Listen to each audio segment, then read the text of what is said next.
What's going on, guys? King Raven here, coming at you with another video today.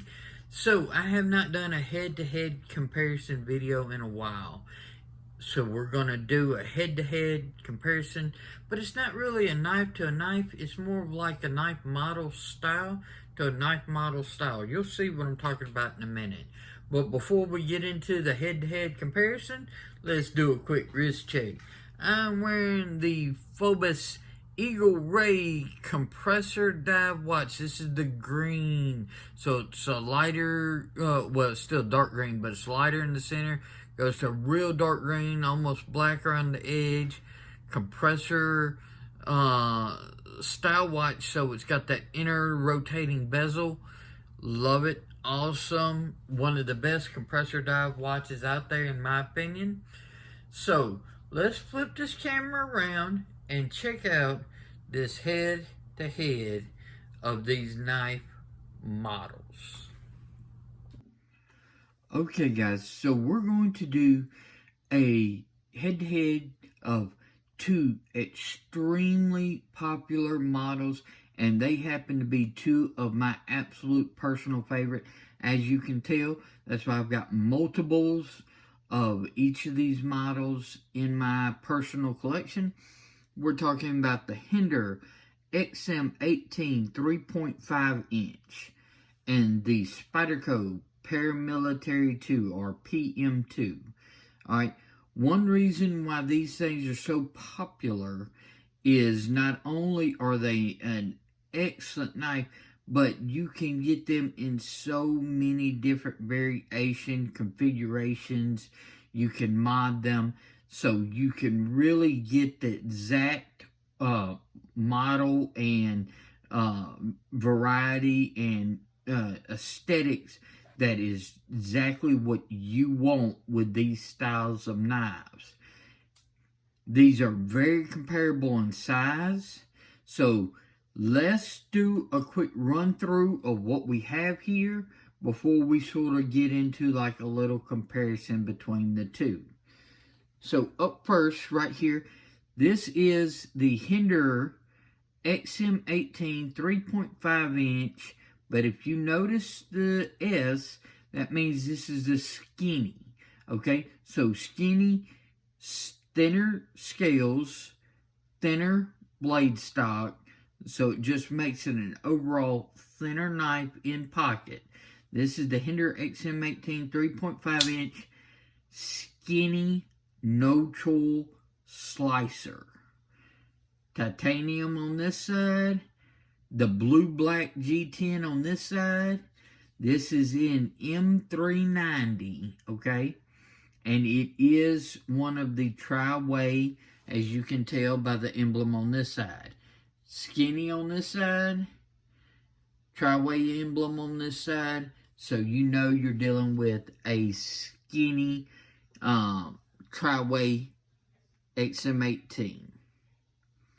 Okay, then if we come over here, this is the Smoky Mountain Knife Works exclusive Arctic Storm PM2. So it's got this Arctic Storm carbon fiber with a CPM M4 blade in the traditional blade shape of the PM2. This carbon fiber is outstanding. I love all the different blue colorations and the black and everything within the Arctic Storm actual carbon fiber. I think it actually compares really well with the blue-black Hinderer. So this is an outstanding knife right here. Love M4 steel. It's great. Very tough. Alright, moving on. This XM-18 3.5 inch is not a skinny. This is a regular, so the sides are thicker. The stock is thicker. But what makes this different is this is a Gen 4, so this is before the tri-way, but it's one of the non-flipper, and of course the traditional Hinderer blade shape, the Spanto. Okay, so you're looking at a XM-18 3.5-inch Gen 4 non-flipper Spanto with a choil. Okay, running on phosphor bronze washers and M390. Now this one has been modded out, okay? Custom anno on this side. Hinderer slotted pocket clip. Also in the blue anno, okay?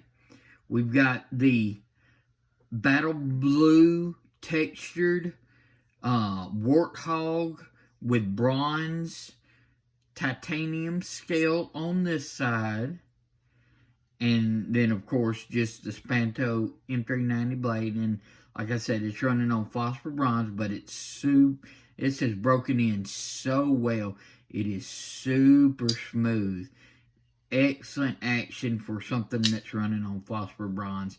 But this is full titanium on both sides with this particular Hinderer. Okay? Now, this also has been modded. This is the Spyderco PM2 in M4 Tanto, okay? But it's wearing a pair of G10, green G10 Flytanium Lotus style scales. So it's got the Lotus style sculpting and contouring that Flytanium does. This is also wearing a MXG deep carry bronze pocket clip.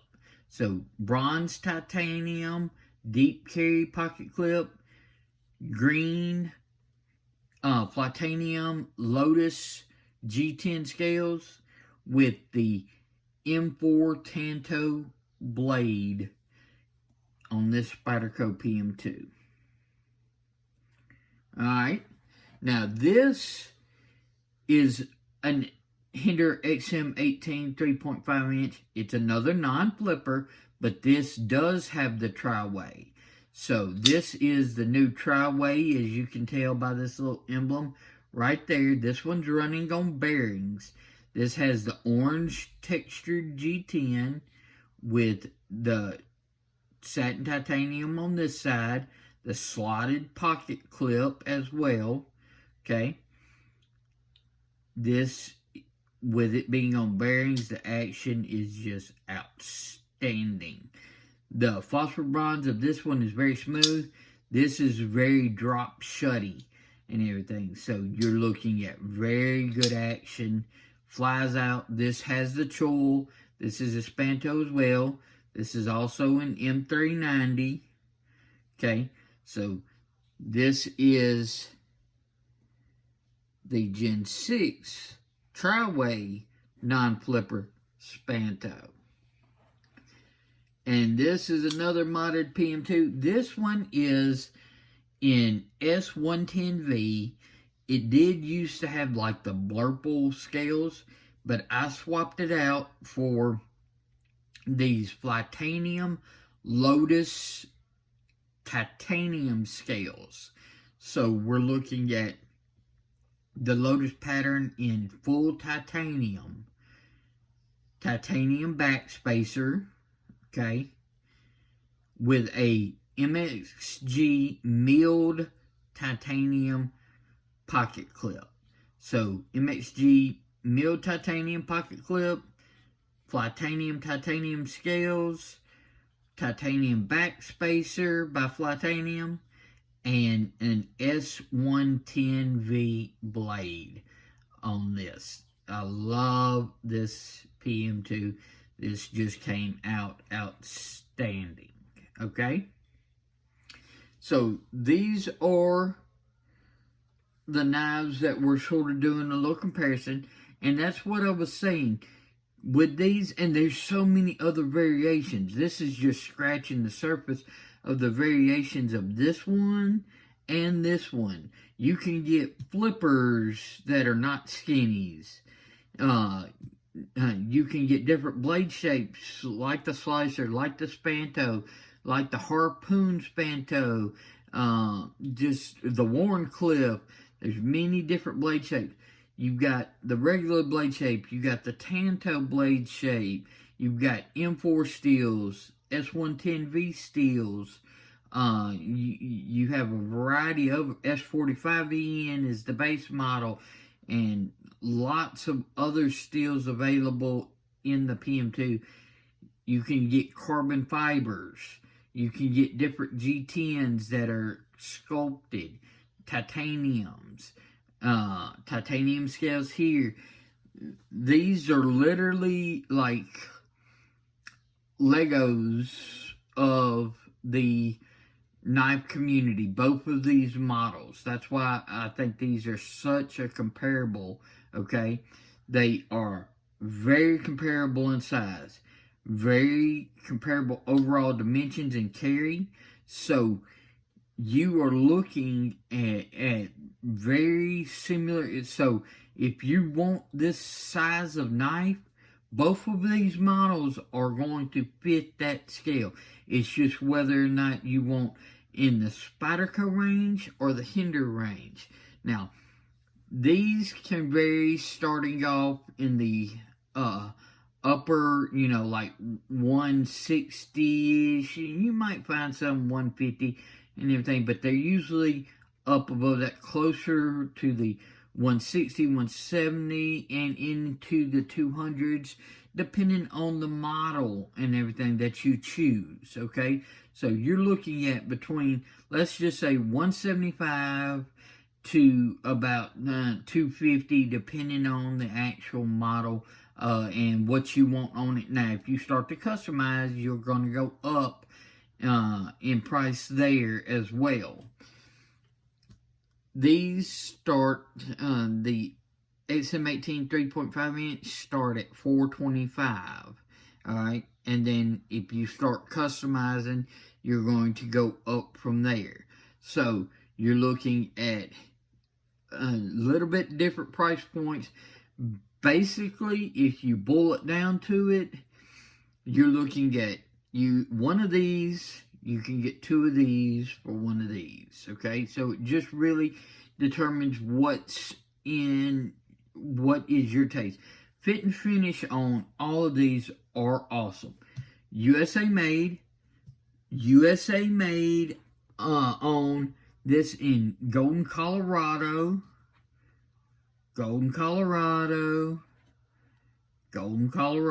So you're looking at still both USA made knives.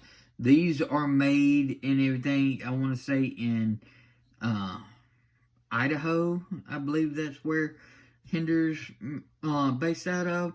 But anyway, they're both USA made knives, okay? Now, Spyderco does have plants that are outside the U.S. Hinderer only makes here. So you are looking at production line, but smaller production. These are harder to get, and they do have a lot of hand tuning, and you get the little card of who hand tuned, hand fit, finished, and everything on the Hinderers. This is your more production style, but still very good, high quality. So really just depends on what you like better, because both are going to serve you really well.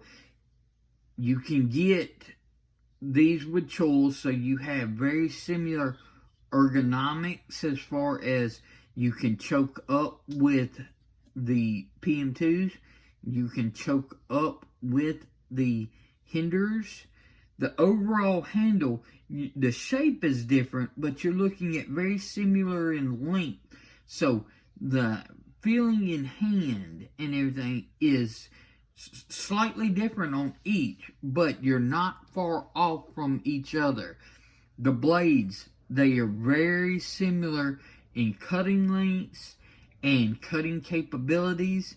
With the PM2, if you get the regular PM2 blade, it is a little thinner than like your Spyderco, okay?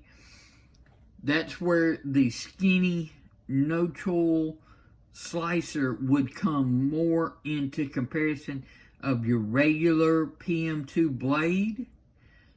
Okay, so you're looking at very similar thinness between the two, not exact, but very similar.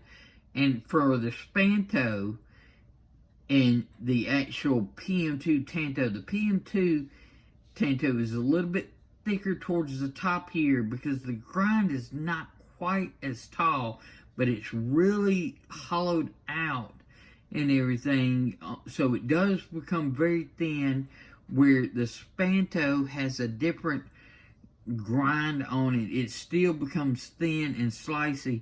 It's just the profile and the grinds are different between the Spyderco Tanto and the Spyderco, but you're still very similar. So you are getting within the realms of similarities to where you're really starting to nitpick between which has better performance and stuff like that. These are going to both perform well for you. Well, that's sort of like our comparison between these two guys and everything. Please, I'm going to put up a video and a playlist to my knives playlist in the corners, okay? A little watermark that says Shield Arms. If you click that watermark, you'll automatically be subscribed, and I really do appreciate it. Check out that video that I recommend, and check out my knives playlist, because I think you might find some more knives that are very interesting to you. Let me know what you think about the Hinderer XM-18 3.5 inch and the Spyderco PM2. Y'all be safe out there. I'm King Raven, and I'll catch you in the next video.